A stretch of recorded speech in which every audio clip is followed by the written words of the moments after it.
My expectations for the unit were to gain a better meaning of the concept of belonging on a global aspect and to explore identity. What interested me most about this subject was developing a global perspective of world issues.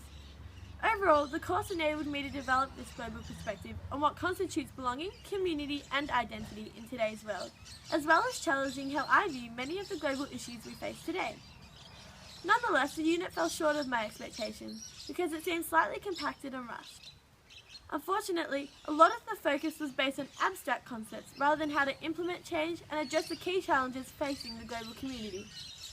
One of the successful features of the component was definitely the sufficient teamwork skills I gained.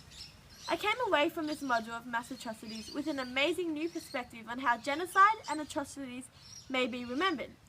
This topic was really engaging and challenged my view on how these conflicts should be recollected and how they may be manipulated by secondary influences. I would have liked more of a focus on how to address the suffering and atrocities that we face today. However, it helped me to ascertain what trauma memory means to me.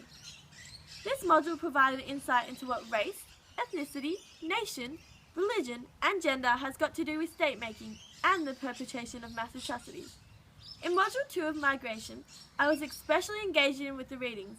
However, I felt it extremely difficult to understand the concept of diaspora. However, I learnt that identity is fluid and not static. Culture shapes identity, and when a person migrates with their culture, it allows them to imagine their homeland. Therefore, people can have real and imaginary homes, where essentially their ideas and culture can migrate with them to areas, creating hybrids.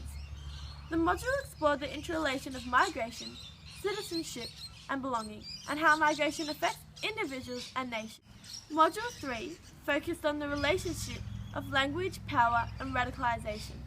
I was thoroughly engaged in the themes of this module, and I especially learnt how language has social meaning, which may be used to assert or resist power.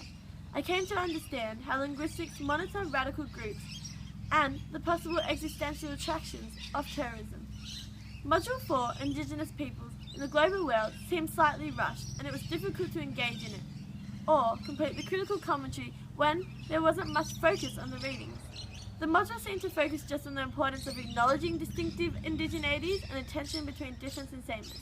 I found this module a particularly important one, so it was a shame that it was left at the end in between the time where our group work was due. Overall, the unit's major drawback was that during our workshop there was hardly ever time for group work.